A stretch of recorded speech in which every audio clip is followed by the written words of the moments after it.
Hello, and welcome to the 66th in an unknown number of podcasts. The poet John Donne famously wrote that no man is an island.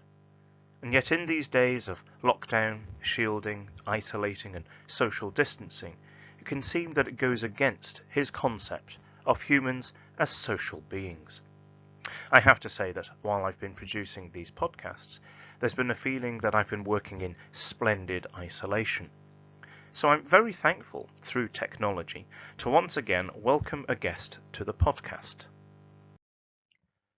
This is the 6th episode of Desert Island Discs, and I'm very pleased to welcome one of our assistant heads of year.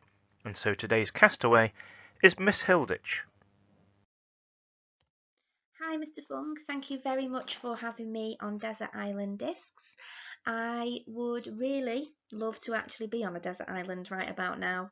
There's nothing I love more than sunbathing on a beach next to the sea with the sun shining down. I am really missing the sun right now. I hope everybody is well. I'm really missing being at school.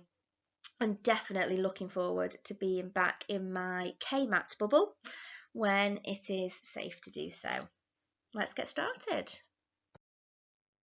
Let's get started indeed. So on to the first question for you, Miss Hilditch. What recordings would you choose to listen to? So this was definitely the most difficult for me to just choose a few recordings. I love music. It's definitely my happy place. I especially love listening to music whilst I'm driving in the car and singing very loudly, although anyone that's heard me sing would definitely say not very well. Music to me, though, holds meaning and memories. When I listen to a song, it can take me right back to a moment in my life, and that's what I love the most. It holds and captures special memories that just never fade. So I have chosen 5 songs that do just that. Take me back to moments from my life. And I think if I was on a desert island, these would be the songs that I would like to listen to remind me of special times. So the first song I have chosen is the Spice Girls, specifically Wannabe. So this was released when I was in year 7, and it's the first song that I remember just absolutely loving. So my friends and I used to spend hours making up dance routines to Spice Girls on the front of my house, on my front garden. And we used to play all of the Spice Girls songs on my cassette player. And to be able to play them, I had to record them first. And I had to do that from the radio when I listened to the top 40 on a Sunday evening. And it was so difficult to try and record a song, pressing record and stopping the recording on a cassette player without getting anybody talking over the beginning or the end of the song. It was definitely a challenge, but it always reminds me, this song, of that happy time in my life. The second song I have chosen is one that you've probably not heard of. It's called We Are the Children of the Night. So when I was a teenager, I loved dance music. I definitely still do, but don't listen to it as much. And this was my absolute favourite song. My third song is The Killers, Mr. Brightside. So this came out when I was at uni. And that was definitely one of the best times of my life. And whenever I hear this song now, it always reminds me of that. My fourth song is Take That, The Greatest Day. So this takes me back to the day my daughter was born. So my sister arrived at the hospital and she was playing this song when she came in to see me. And with that being the best day of my life, this song always reminds me of that. And my final song is Don't Stop Believing, but the Glee version. So this is the song that we had as our backing track to our Year 11 Leavers video that we filmed last year.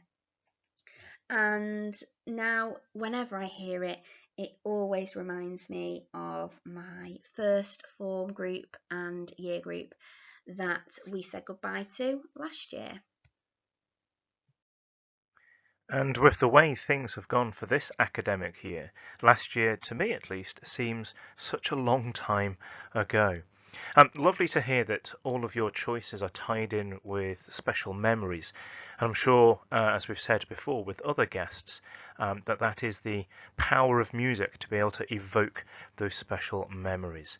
And to the adults listening, I'm sure, who amongst us hasn't had a tape recorder to record our favourite tracks from the top 40? Something I'm sure the students have no idea about doing. Moving on to the next question then, Miss Hilditch. The next question is, which book would you read? So the book I would choose is Where the Crawdads Sing by Delia Owens. I have read this book recently since the beginning of lockdown, and it's one of those books that you just can't put down. You have to know what happens next, and it's a real page turner. You just have to keep going. It's about a girl named Kaya who is deserted by her mother, father, and siblings and has to learn to live all by herself. She retreats from interaction and community and is known by anyone around her as the Marsh Girl. Kaya becomes fascinated with nature and wildlife and spends her life exploring the marshes and the wetlands that surround her home. She does long for love and connection, and this story takes you through all of the ups and the downs of Kaya's life. With being on a desert island, I thought as well this may help me to be in isolation and learn how to survive on my own. It was an incredible book and a story of survival in the face of prejudice, poverty, and loneliness. I definitely recommend as a must read. Thank you, Miss Hilditch. Well, there you have it. If you are out looking for a book at the moment, or you've just finished a book and you're wondering what's next on the list, there's a recommendation there from Miss Hilditch. Now, all of that does put me in mind of the quote by Mason Cooley, and that's, reading gives us some place to go when we have to stay where we are. So again, it's great to know that there are books out there being recommended by members of staff that you can lose yourself in. On to your next question then, Miss Hilditch, and it's, what luxury item could you not live without? This was a tough one. So, what luxury item could I not live without? So, anyone that knows me knows how much I love coffee. Specifically, a caramel latte from Costa. But I think that is something that I could live without. I'm also a total chocoholic and absolutely love a dime. But again, I don't think that that's something that I would choose that I wouldn't be able to live without. So, the one thing I couldn't live without is my bed. I absolutely love my bed. It's so comfy. And I think the days always seem a little brighter after a good night's sleep. So I think I could take on anything on that island after I've had a good night's sleep in my own bed. And even better, that I would be able to hear the sea whilst falling asleep. Now, I'm sure there's a lot of listeners who are agreeing with you right now, Miss Hilditch, but I also suspect that there may be some listeners who disagree and would actually say that they couldn't live without coffee or without chocolate. So it's interesting. I'm going to put that out as a poll. Which would you choose given the choice between a comfy bed, coffee, and chocolate? Look out for that poll on Twitter. If you have any thoughts on that, do please get in touch in the usual way at Chief Vicar. Now then, on to the next question. On the desert island, there is a large square dining table. So, who would you invite to dinner on your island? I love this question. This is a question I always use when I'm doing a getting to know you session with some of my mentoring groups in school, and I love hearing everybody's answers. The first person I have chosen is Gino D'Acampo. So I think I've gone along the same lines as some of the others that have done this before me and gone with a chef. I love to bake. I'm definitely more of a baker than I am a cook. So I think I love Italian food. Lasagna is definitely by far my favourite meal. But I know that I couldn't be cooking Italian food necessarily on a desert island. But I think that Gino D'Acampo would definitely be able to give me some tips and show me how to cook specifically fish dishes on a desert island. Plus, he really makes me laugh. The second person I would invite is Bear Grylls. I'd like to think that I could survive well on an island. I've been part of guiding and scouts since I was 5 years old, and I'm still involved now. And I have learned a huge amount along the way. But surviving on a desert island, I think I may need some help with. So I'm sure Bear Grylls would be perfect to give me a survival guide and show me how to survive on a desert island.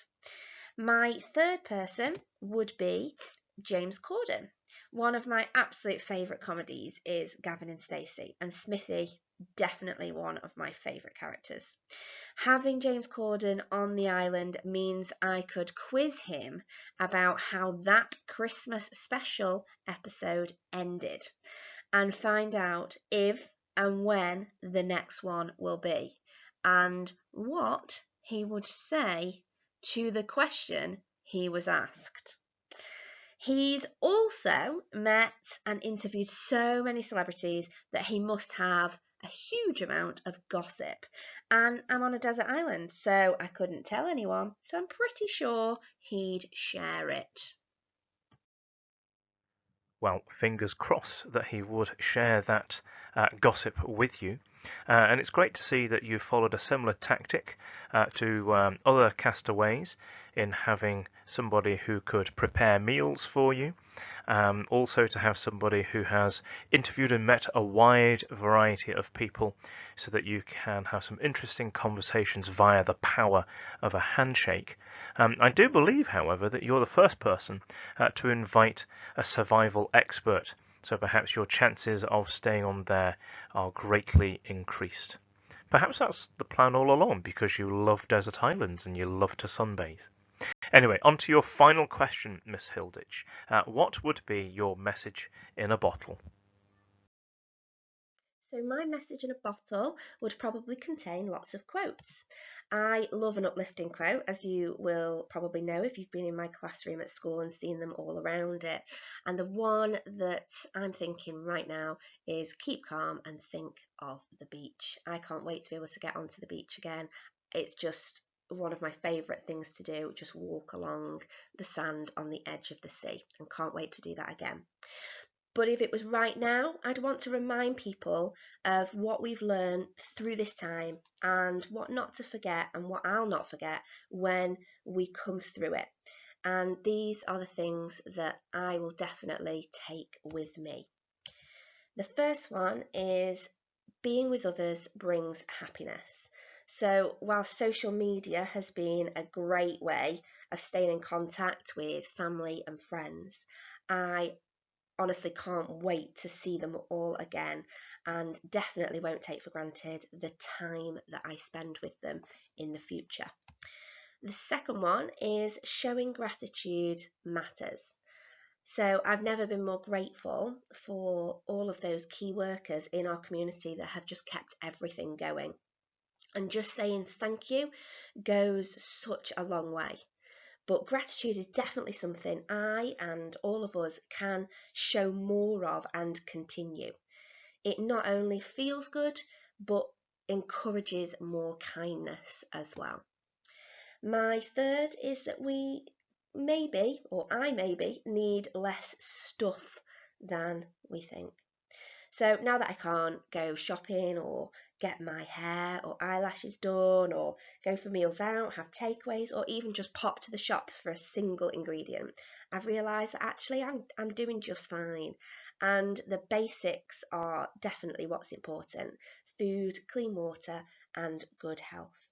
As much as I know I'll definitely enjoy all of those things again in the future, I think my priorities may change for the better. And we are stronger when we act together. I've learned through the past few months that only through cooperation and group effort can we do something to make a difference. Thank you, Miss Hilditch, for those thoughtful words. And thank you also for taking part in this episode of Desert Island Discs. Well, that just about brings it to a close. Just a reminder to listeners that you can cast your vote. Which is more important, a comfy bed, coffee, or chocolate? I'll be interested to see what the results are of that. And if you have any other comments to make as well, then do please let me know in the usual way via Twitter @ChiefVicar. So until tomorrow's podcast, as ever, be kind, take care, and stay safe.